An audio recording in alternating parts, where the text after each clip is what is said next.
ॐ त्र्यम्बकं यजामहे सुगन्धिं पुष्टिवर्धनम् उर्वारुकमिव वन्दनात् मृत्योर्मुच्यमामृतात्। जय भोलेनाथ। ओम नमः शिवाय। हर हर महादेव। आप सभी लोगों को सोमवार व्रत की हार्दिक शुभकामनाएं। आप पर और आपके परिवार पर शिव जी की कृपा सदैव बनी रहे, आपकी हर मनोकामना पूरी हो। तो आज की वीडियो में हम जानेंगे सोमवार के दिन सुनी जाने वाली व्रत कथा और शिव जी की आरती। तो सोमवार का दिन भगवान शिव को समर्पित है, इसलिए इस दिन भगवान शिव की पूजा और व्रत करने का महत्व और ज़्यादा बढ़ जाता है। यदि आप सोमवार के व्रत करते हैं तो आपको सोमवार व्रत कथा पढ़ना भी बेहद ज़रूरी है। इसके बिना आपका व्रत अधूरा माना जाता है। देवों के देव महादेव बहुत ही भोले माने जाते हैं, इसलिए उनका एक नाम भोलेनाथ भी है।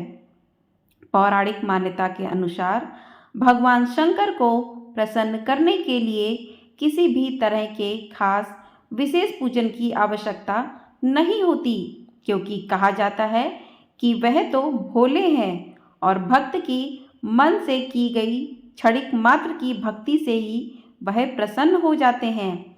अगर आप भी शिव की भक्ति और कृपा पाने के लिए सोमवार के व्रत करते हैं तो आपको आज के दिन इस कथा को अवश्य सुनना चाहिए। इस कथा को सुनने से भोलेनाथ प्रसन्न होते हैं। तो यदि आपने सोमवार का व्रत किया है तो आपको कथा अवश्य सुननी चाहिए। तो आज की वीडियो में हम सुनेंगे सोमवार व्रत कथा। आपसे अनुरोध है कि इस कथा को पूरा अवश्य सुनिएगा। तो चलिए कथा शुरू करते हैं। एक बार किसी नगर में एक साहूकार था। उसके घर में धन की कोई कमी नहीं थी, लेकिन कोई संतान ना होने के कारण वह बहुत दुखी था। संतान प्राप्ति के लिए वह हर सोमवार को व्रत रखता था और पूरी श्रद्धा के साथ भगवान शिव के मंदिर जाकर भगवान शिव और माता पार्वती की पूजा करता था। उसकी भक्ति देखकर एक दिन माँ पार्वती प्रसन्न होकर भगवान शिव से साहूकार की मनोकामना पूर्ण करने का निवेदन किया। पार्वती जी के आग्रह पर भगवान शिव ने कहा, हे पार्वती, इस संसार में हर प्राणी को उसमें उसके कर्मों का फल मिलता है और जिसके भाग्य में जो हो उसे भोगना ही पड़ता है। लेकिन पार्वती जी ने साहूकार की भक्ति देखकर उसकी मनोकामना पूर्ण करने की इच्छा व्यक्त की। माता पार्वती के आग्रह पर शिव जी ने साहूकार को पुत्र प्राप्ति का वरदान तो दिया, लेकिन उन्होंने बताया कि यह बालक 12 वर्ष तक ही जीवित रहेगा। तभी माता पार्वती और भगवान शिव की बातचीत को साहूकार सुन रहा था, इसलिए उसे ना तो इस बात की खुशी थी और ना ही दुख था। वह पहले की भांति शिव जी की पूजा करता रहा। कुछ समय के बाद साहूकार की पत्नी ने एक पुत्र को जन्म दिया। जब वह बालक 11 वर्ष का हुआ तो उसे पढ़ने के लिए काशी भेज दिया गया। साहूकार ने पुत्र के मामा को बुलाकर उसे बहुत सारा धन देते हुए कहा कि तुम इस बालक को काशी विद्या प्राप्ति के लिए ले जाओ। तुम लोग रास्ते में यज्ञ कराते जाना और ब्राह्मणों को भोजन दक्षिणा देते हुए जाना।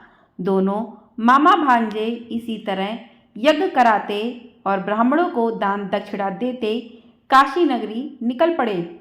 इस दौरान रात में एक नगर पड़ा, जहां नगर के राजा की कन्या का विवाह था।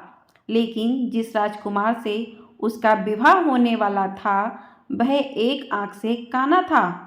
राजकुमार के पिता ने अपने पुत्र के काना होने की बात को छुपाने के लिए सोचा, क्यों ना उसने साहूकार के पुत्र को दूल्हा बनाकर राजकुमारी से विवाह करा दूं। विवाह के बाद इसको धन देकर विदा कर दूंगा और राजकुमारी को अपने नगर ले जाऊंगा। लड़के को दूल्हे के वस्त्र पहनाकर राजकुमारी से विवाह करा दिया। साहूकार का पुत्र ईमानदार था, उसे यह बात बिल्कुल भी सही नहीं लगी, इसलिए उसने अवसर पाकर राजकुमारी के दुपट्टे पर लिखा कि तुम्हारा विवाह तो मेरे साथ हुआ है, लेकिन जिस राजकुमार के संग तुम्हें भेजा जाएगा वह एक आंख से काना है। मैं तो काशी पढ़ने जा रहा हूँ। जब राजकुमारी ने चुन्नी पर लिखी बातें पढ़ी तो उसने अपने माता पिता को यह बात बताई। राजा ने अपनी पुत्री को विदा नहीं किया, फिर बारात वापस चली गई। दूसरी ओर साहूकार का लड़का और उसका मामा काशी पहुँचे और वहाँ जाकर उन्होंने यज्ञ किया। जिस दिन लड़का 12 साल का हुआ उस दिन भी यज्ञ का आयोजन था। लड़के ने अपने मामा से कहा कि मेरी तबीयत कुछ ठीक नहीं है। मामा ने कहा कि तुम अंदर जाकर आराम कर लो। शिव जी के वरदान के अनुसार कुछ ही देर में उस बालक के प्राण निकल गए। मृत भांजे को देखकर उसके मामा ने विलाप करना शुरू किया। संयोगवश उसी समय शिव जी और माता पार्वती उधर से जा रहे थे। पार्वती माता ने भोलेनाथ से कहा, स्वामी, मुझे इसके रोने के स्वर सहन नहीं हो रहा, आप इस व्यक्ति के कष्ट को अवश्य दूर करें। जब शिव जी मृत बालक के समीप गए तो वह बोले, यह उसी साहूकार का पुत्र है जिसे मैंने 12 वर्ष की आयु का वरदान दिया था। अब इसकी आयु पूरी हो चुकी है, लेकिन मातृभाव से विभोर माता पार्वती ने कहा कि हे महादेव, आप इस बालक को और आयु देने की कृपा करें, अन्यथा इसके वियोग में इसके माता पिता भी तड़प तड़प कर मर जाएंगे। माता पार्वती के पुनः आग्रह पर भगवान शिव ने उस लड़के को जीवित होने का वरदान दिया। शिव जी की कृपा से वह लड़का जीवित हो गया। शिक्षा पूरी करके लड़का अपने मामा के साथ अपने नगर की ओर वापस चल दिया। दोनों चलते हुए उसी नगर में पहुँचे जहाँ उसका विवाह हुआ था। उस नगर में भी उन्होंने यज्ञ का आयोजन किया। उस लड़के के ससुर ने उसे पहचान लिया और महल में ले जाकर उसकी खातिरदारी की और अपनी पुत्री को उसके साथ विदा किया। इधर साहूकार और उसकी पत्नी भूखे प्यासे रहकर बेटे की प्रतीक्षा कर रहे थे।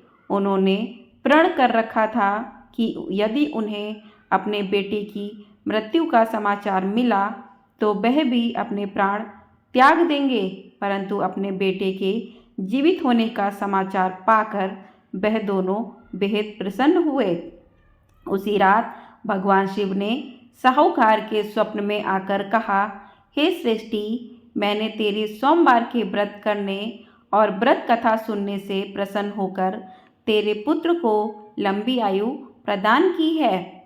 इसी प्रकार जो कोई भी सच्चे मन से सोमवार का व्रत करता है या कथा सुनता और पढ़ता है, उसके सभी दुख दूर होते हैं और शिव जी उसकी सभी मनोकामनाओं को पूरा करते हैं। बोलिए हर हर महादेव। ओम नमः शिवाय।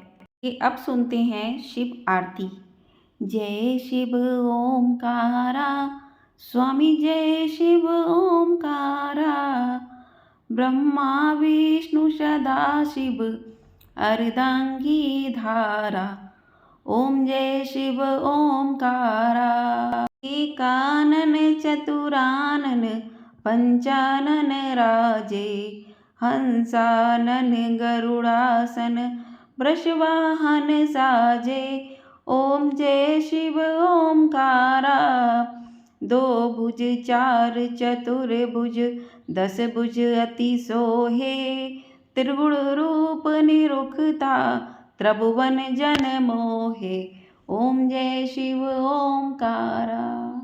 अक्षमाला बनमाला रुडमाला धारी, चंदन मृग मद सोहे, भाले शशिधारी। ओम जय शिव ओमकारा। श्वेतांबर पीतांबर बागंबर अंगे, सनकादिक गरुड़ादिक भूतादिक संगे। ओम जय शिव ओंकारा। कर के मध्य कमंडलु चक्र त्रिशूल धरता, जग करता जग भरता, जग संहार करता। ओम जय शिव ओंकारा। ब्रह्मा विष्णु सदाशिव जानत अविवेका, प्रणवाक्षर के मध्य ये तीनों एका। ओम जय शिव ओंकारा।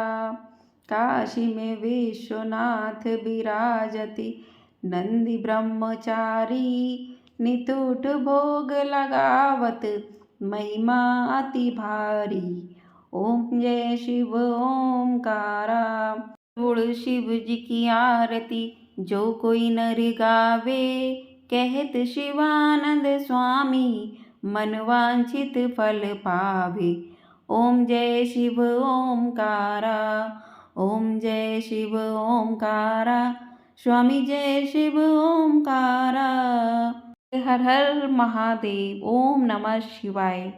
तो इस प्रकार से सोमवार व्रत की कथा और आरती संपूर्ण होती है। इस व्रत को जो भी भक्त सच्चे मन पूरी श्रद्धा के साथ करता है तो शिव जी उसकी सभी मनोकामनाओं को पूरा करते हैं और उसके घर में सुख समृद्धि का वास होता है। कहते हैं कि शिव जी बहुत भोले हैं। यदि आप सच्चे मन से उनकी पूजा आराधना करते हैं, इस कथा को सुनते हैं या दूसरों को सुनाते हैं तो आपके जीवन की सभी मनोकामनाएं पूर्ण होती हैं और आपके परिवार पर शिव जी का आशीर्वाद हमेशा बना रहता है। तो बोलिए हर हर महादेव। ओम नमः शिवाय।